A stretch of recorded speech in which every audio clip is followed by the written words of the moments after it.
Hi guys! Welcome back po dito sa ating YouTube channel. Ayan, magandang gabi po sa inyo sa lahat ng mga nandito ngayon at nakikinig, nakaantabay sa ating YouTube channel. Kamusta po kayo?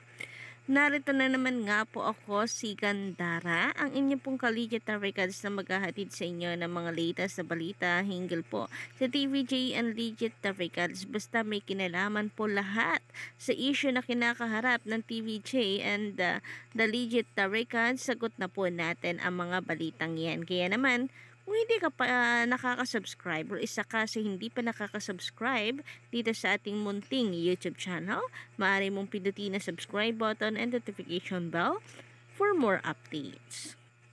And ngayon nga, ang mainit po nating pag-uusapan ay patungkol po dito kay Waze Ganda naman. Alam naman po natin na pati po ang TVJ, ang EAT ay dinadamay ng panatiko ng It's Showtime at panatiko ni Waze Ganda.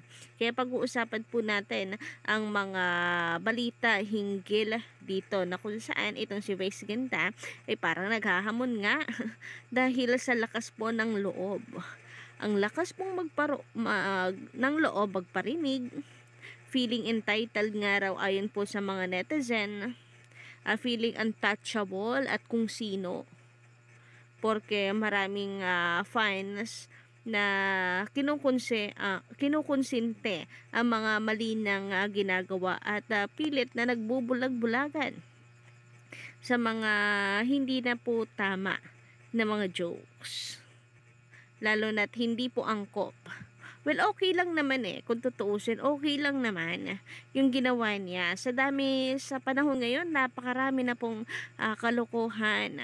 Pero, nasa television kasi siya nasa isang noontime show siya na kung saan ay sinasabi nila na po pwede sa bata at matanda din ang kanilang show. Ayan nga't may segment pa po sila ng pambata at ginawa niya ang kalokohan na yon sa pambatang segment na kung saan katabi pa po nila. And ultimo, yung mga ginagawang pagpaparinig ni Vice Ganda ay katabi rin niya yung mga bata. So ano ka na lang kaya ang matututunan ng mga bata ang matutong magparinig, yung mga walang hindi po magagandang ugali, 'di ba? So, yan po ang mga nagiging komento ng mga collegiate records po natin at ng ilan pong mga casual netizens, concerned netizens na kung saan ay sinasabi nga na parang na hinahamon at sinusubukan talaga nitong si Vice Ganda ang gobyerno. So, napakarami po niyang parinig sa MTRCB. Lalong higit na dito kay Miss Lala Soto. Malamang po niyan kasi si Miss Lala Soto po ang chairwoman ng MTRCB. But of course, bago po natin simulan ang balita at talakayan hinggil po dito Collegiate Records, nais ko po muna na magpasalamat sa mga walang sawa pong nakaantabay sa ating YouTube channel, sa atin pong mga daily updates, lalong higit sa mga masusugid talaga nating subscribers and commenters diyan.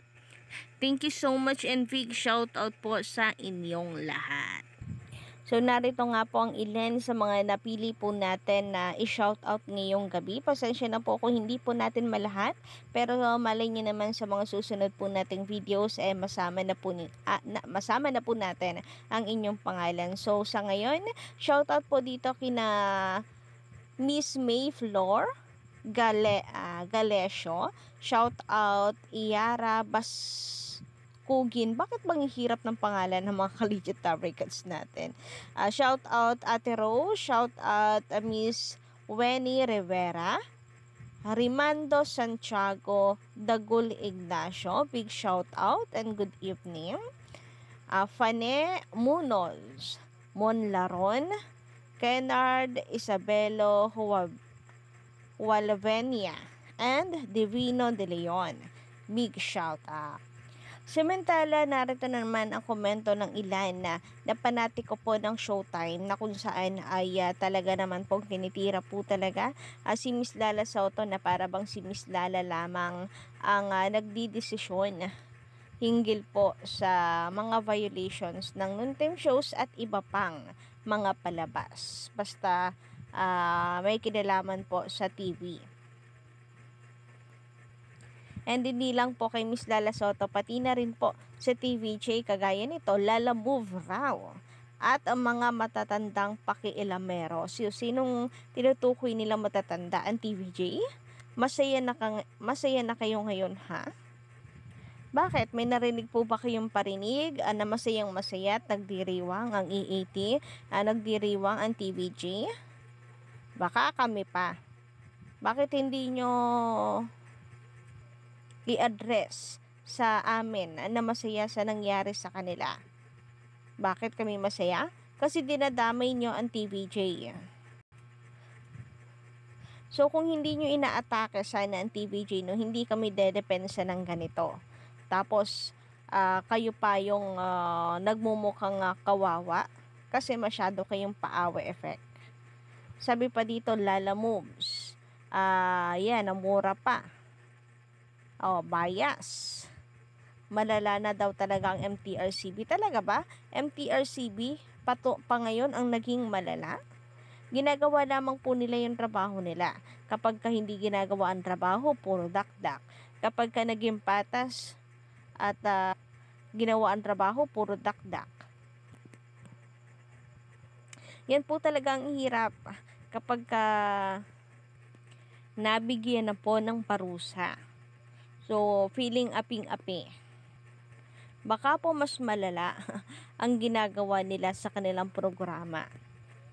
Mas malala po na paulit-ulit yung kanilang ginagawa kahit na binigyan na sila ng warning.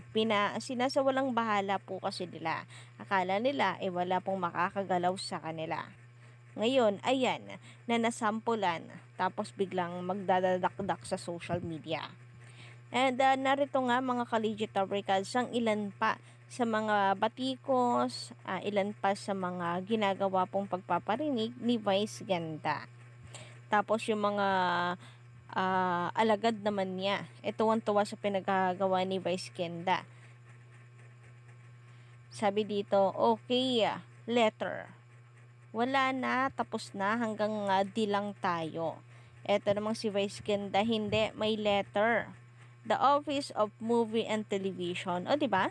Ginagawa na lamang po nilang katawa-tawa or pinagtatawanan na lamang po nila ang MTRCB. Ginagawa po nilang piro. Tingnan nyo naman po yung reaction ng mga bata dito. Gumagawa sila ng pagpaparinig.